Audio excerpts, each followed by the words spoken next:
your pool of talent that you go after? A lot of it is, from my experience, you need to put yourself in situations where you meet people. And there's some of us that have done a great job in doing so. And by keeping in touch with someone like you, that I met you at a bar, or I met you at another networking event in the past, the smart thing that I've always done is every 1 month, 2 months, you remind them of who you are and what your goals are. Who are you reminding? Who, that client? It could be anyone. Out there? It could be an athlete, it could be an agent, it could be anybody that has a connection of the goal, building the goal that you're trying to attain. Great, so that's a really good theme. It's the networking, it's keeping up with the networking. We'll get into that a little bit later. One more. Corey, who do you think you're going after? Who's your potential pool of people that'll hire you right away? I would imagine there's an element of kind of like cold calling as well, people that might go to combines or go just catch college games and try to talk to them. I mean, I know there's some. There's a theme of younger players with what you're telling me now. Right. Would you go after the 10-year veteran, the all-star? Is that a viable client to go after when you're first starting out? Your first pool of potential clients that will sign with you as a young agent? Maybe, maybe not. But, you're going to run into coaches that have told their players, I'll take care of you. I'll take care of you. Having the veteran on your side is like one of the biggest things you can do for yourself, even if he's at the end of his career. Big time. They're still making appearances back there on the models, especially if they're at a top tier school, and they can just put you in touch. They're working out at the same gym. And you have to think about the realm of coaches that continue to play this little carousel, around the realm of sports. Right. Bill Belichick has 10 coaches, 12 coaches that he's influenced that are all around. Right, just picks up the phone, big bill. But, so the coaches of those college players, it's their mom and dad all tied up together. Players, ex-players, current players, the roommate. I've run into trying to sign a player, well, my roommate's gonna represent me, okay? So there's all sorts of levels of people that you're up against. Oh, this is a very common one, especially with the rookies coming out of college. Well, my aunt is a lawyer, and she played high school soccer, so we're using my aunt at this point in time. Or my uncle, or my next door neighbor, my dad's brother, somebody in the family is either a lawyer or played some level and knows it. Or, my U15 coach is the person he's from England, and he knows soccer, and everyone knows him. He's taking care of me. This gets into certification. Here in the United States, for soccer purposes, if you're an attorney in good standing, then you're automatically eligible to become a soccer agent.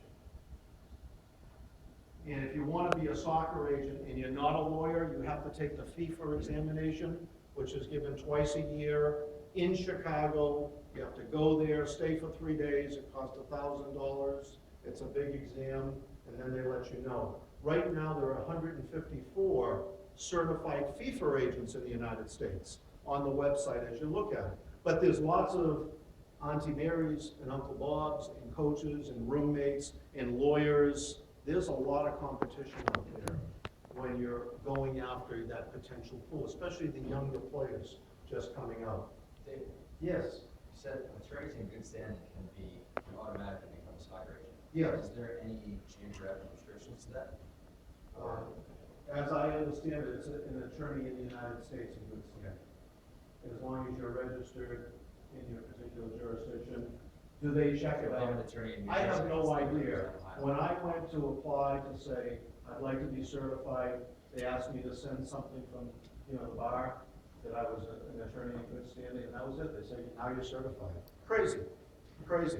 I mean, it should be more difficult than just that. That's a good question. Main functions of an agent. What do you think we do?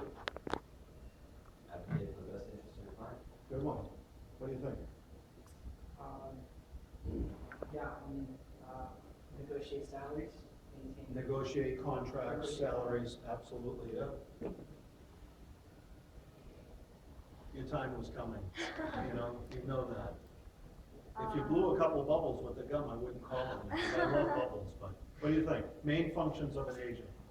I think, I don't know, I think they said it, advocate for your client. Advocate, Do zealously advocate. Yeah, do what Lawyers they- too, zealously advocate. Contracts, what else? Take care of any of the needs. Any of their needs. When I review at the very end, the day in the life of a soccer agent, remember that. Take care of their needs to my very last comment. You'll love it. Especially with that hairdo. You'll love it. Okay. Negotiating contracts. Ding, ding. Politician without term limits. What does that mean? You as an agent, one of your functions, keep your clients happy. If your clients aren't happy, they don't hear from you. You're not stroking them. You're not reaching out to them. You're not supportive of them. You know, they're gonna hear from someone else in the locker room. Well, my agent's calling me every 2 weeks. I haven't heard from my agent in months. You better keep your people happy, because that's where you're gonna, as Leo said before, you know, you're gonna reap benefits from those people you're in contact with, from the networking, especially your own clientele. And building a war chest. That's part of the business. That's the money part. You need to have money to run a business. You need to have finances to invest in your business and into yourself. And depending on the time, you'll hear a little bit of some of the investment that I make on a day-to-day level. Also, searching for new opportunities. What about in the off-season for a baseball player?